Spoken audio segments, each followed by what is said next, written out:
Puji Tuhan, salam sejahtera di dalam kasih Tuhan kita Yesus Kristus. Pada hari ini saya akan kembali menyampaikan kebenaran firman Allah yang akan saya angkat satu tema, yaitu kasih yang berkelanjutan.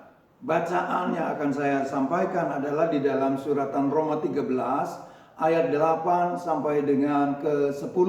Demikian dikatakan, janganlah kamu berhutang apa-apa kepada siapapun juga, tetapi hendaklah kamu saling mengasihi.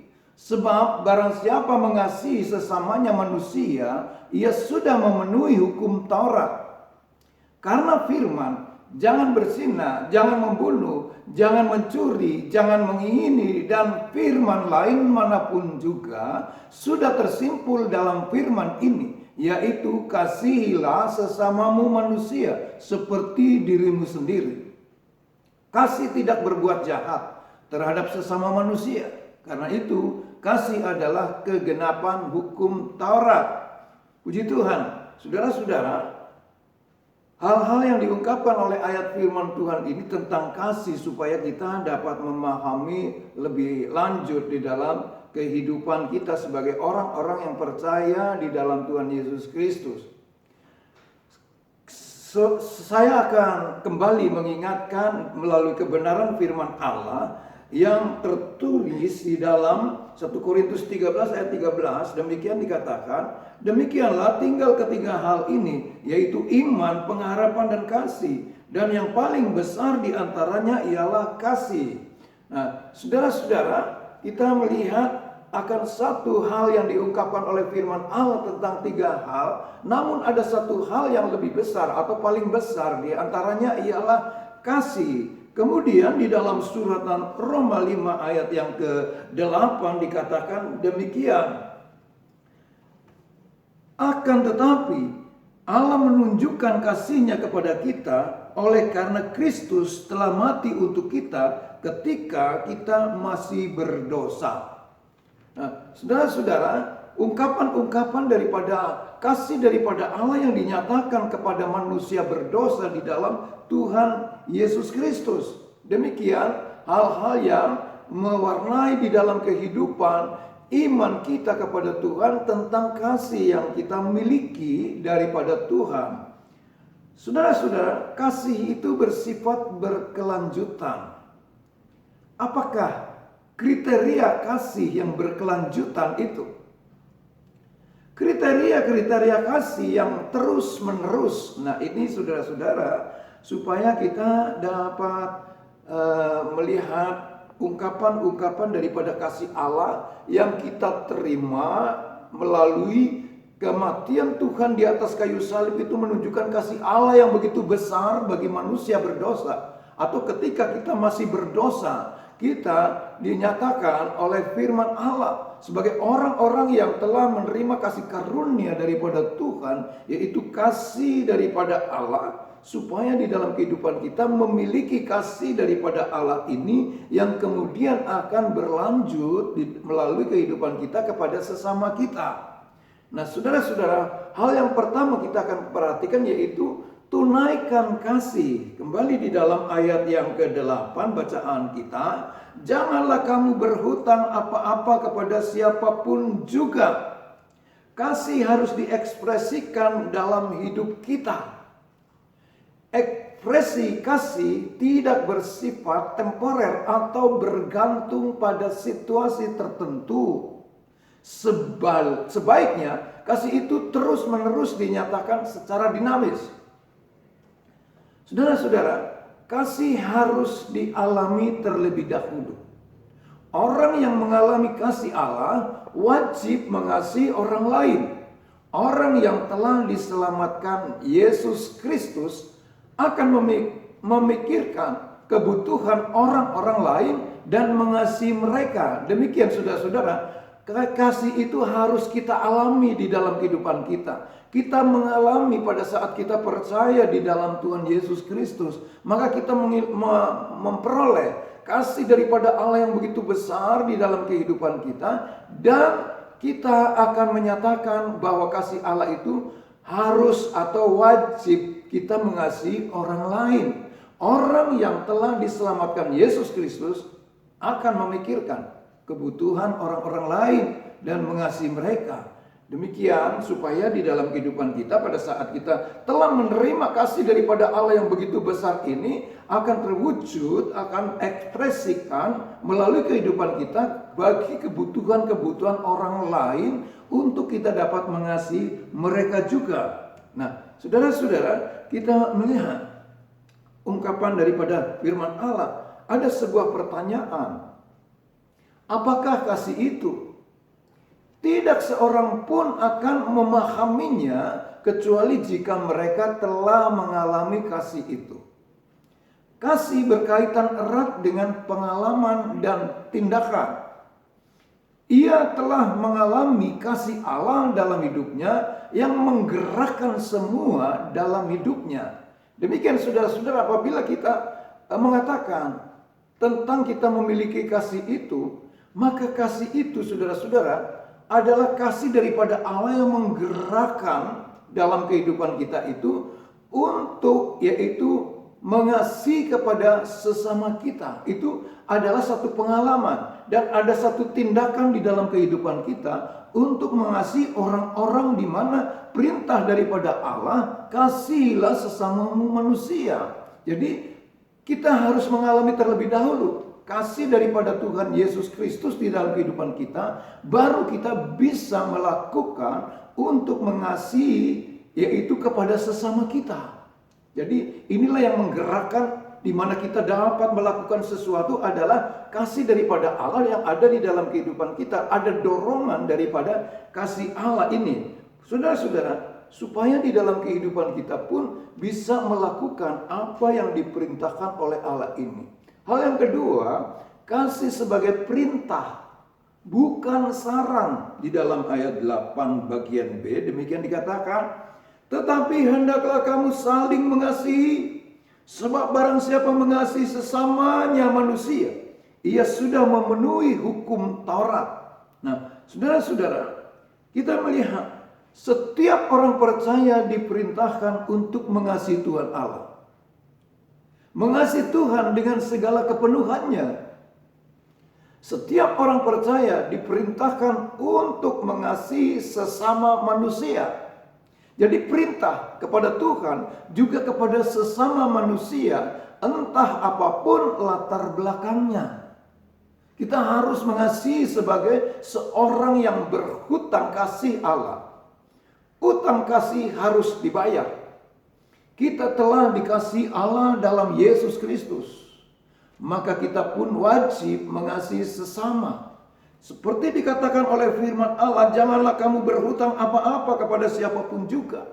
Tentang hal kasih yang Tuhan berikan di dalam kehidupan kita ini, yang seharusnya kita mati oleh karena dosa, maka kita ditebus menjadi orang-orang yang diselamatkan, maka kita berhutang kasih kepada Allah. Sehingga di dalam kehidupan kita, kita wajib memberikan kasih Allah ini kepada sesama kita tanpa melihat latar belakang mereka. Jadi dalam hal inilah supaya kita dapat memahami tentang kasih yang dinyatakan oleh Allah melalui Yesus Kristus yang mati di atas kayu salib. Dalam narasi Yesus dikisahkan seorang Samaria yang murah hati. Kasih kepada seorang yang menderita dan sekarat telah ditunjukkan secara nyata.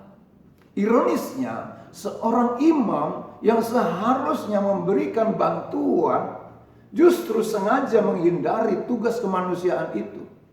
Namun seorang Samaria memberikan pertolongan yang sepantasnya. Dalam hal inilah kita akan melihat bagaimana di dalam yaitu narasi daripada Yesus Kristus ini, bahwa Samaria dan Yahudi tidak tegur sapa. Namun pada saat orang Samaria itu menjumpai seorang yang terkapar di tengah jalan, mereka turun dari keledainya. Padahal korban ini adalah seorang Yahudi. Tetapi tanpa melihat latar belakang orang ini, orang Samaria telah melakukan pertolongan kemanusiaan. Dia membebat lukanya, membersihkannya, kemudian dia membawanya kepada tempat perawatan, sampai tentang keuangannya pun dia pesan apabila kurang untuk merawatnya, saya akan kembali lagi untuk menggantinya.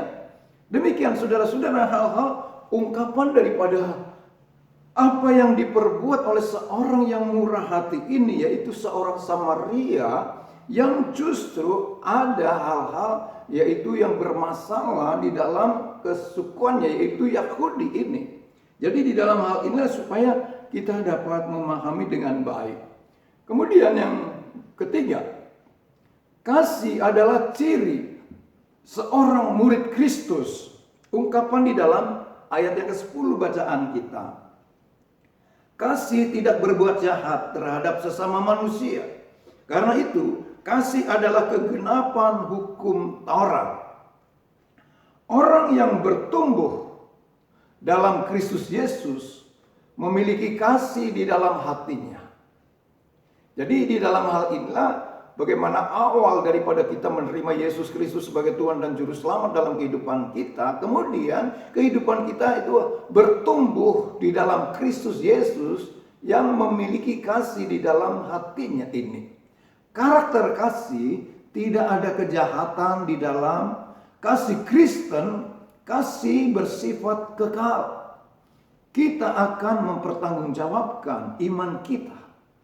Apakah hidup kita digerakkan oleh kasih Allah atau tidak? Semua pengetahuan akan berakhir.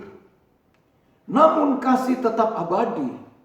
Ungkapan di dalam 1 Korintus 13 ayat yang ke-13 demikian dikatakan, demikianlah tinggal ketiga hal ini, yaitu iman, pengharapan, dan kasih, dan yang paling besar diantaranya ialah kasih. Nah, saudara-saudara, hal-hal yang diungkapkan inilah yang kita memperhatikan dengan baik. Oleh sebab itu, kehidupan kita harus selalu diwujudkan dengan tindakan mengasihi, tepat sasaran, dan berkelanjutan. Nah, ini saudara-saudara, hal-hal yang perlu kita perhatikan dan camkan baik-baik. Kasih adalah kekuatan yang tidak dapat ditahan oleh siapapun. Saudara-saudara, supaya di dalam hal inilah kita akan melihat ya peristiwa-peristiwa, kejadian-kejadian di dalam kehidupan umat manusia ini itu akan melibatkan kasih baik yang kita miliki di dalam Kristus Yesus untuk mengasihi sesama kita. Kesimpulan daripada apa yang saya sampaikan ini adalah yang pertama, kasih memerlukan tindakan nyata. Sikap acuh atau masa bodoh sering menghalangi dan tidak memampukan orang untuk bertindak. Bandingkan dengan kasih yang spontan pada seorang Samaria. Dan kemudian kita melihat orang yang telah mengalami kasih Allah akan berbuat kasih juga kepada orang lain. Yang ketiga, orang Kristen harus memberlakukan kasih dalam kehidupannya setiap hari. Bukan hanya hari Minggu, tetapi dalam seluruh realitas hidup bermasyarakat dan sepanjang waktu. Puji Tuhan. Itulah ungkapan-ungkapan yang saya sampaikan, dan kemudian kita mengambil kesimpulan-kesimpulannya tentang berita firman Allah ini supaya kita dapat memahami dengan baik. Kita memiliki kasih daripada Allah, lalu berlanjut di dalam kehidupan kita atau melalui kehidupan kita bagi orang lain, bagi sesama kita, tanpa melihat latar belakang mereka semua. Puji Tuhan, saya sampaikan di sini, namun sebelumnya saya akan berdoa bagi saudara sekalian. Puji Tuhan, kita akan berdoa. Bapa di dalam surga, di dalam nama Tuhan Yesus Kristus, saat ini Tuhan, kami telah menyampaikan kebenaran firman Allah, merupakan kekuatan di dalam iman kami dan pemahaman pengertian atas kehendak daripada Allah, bahwa Engkau mengasihi manusia berdosa. Engkau telah memberikan nyawa di atas kayu salib bagi kami semua. Ketika kami masih berdosa, Engkau telah memberikan kasih itu. Sehingga di dalam kehidupan kita mengalami pertumbuhan. Kemudian kasih yang kami miliki ini, kami akan menyampaikannya bagi sesama kami. Oleh sebab itu kami mau untuk senantiasa yaitu melakukan apa yang diperintahkan oleh Allah ini. Karena kami memiliki hutang kasih kepada Engkau Tuhan. Supaya senantiasa kami dapat mengasihi kepada sesama kami. Terima kasih Bapa di dalam surga, terima kasih. Supaya kasih daripada Allah itu berlanjut melalui kehidupan kami semua. Sebagai orang-orang yang percaya di dalam Tuhan Yesus Kristus. Terima kasih, kami berdoa bagi saudara-saudara kami dimanapun berada yang menaruh iman kepada nama Tuhan Yesus Kristus. Tuhan menolong di dalam seluruh kehidupannya, memeliharanya, menjauhkan dari mara bahaya sakit penyakit, dan bahkan Tuhan memberkati di dalam setiap usaha pekerjaan apapun juga untuk memuliakan nama Tuhan. Terima kasih Bapa di dalam surga, demikian juga yang sedang mengalami sakit penyakit, kuasa darah Yesus menyembuhkannya di dalam nama Tuhan Yesus Kristus, kuasa yang tidak berubah, dulu sekarang bahkan sampai selama-lamanya menyembuhkan. Juga memberikan jalan keluar bagi orang-orang percaya yang mengalami masalah-masalah dalam kehidupannya belum terselesaikan. Tuhan, Engkau memberi jalan keluar. Engkau memberikan kekuatan di dalam kehidupannya supaya tetap teguh berdiri di dalam iman kepada Tuhan Yesus Kristus. Terima kasih Bapa di dalam surga. Biarlah berita firman Allah pada hari ini selalu mengumandang dimanapun berada, umat-Mu mendengarkan, menyampaikan kebenaran firman Allah bagi yang lain.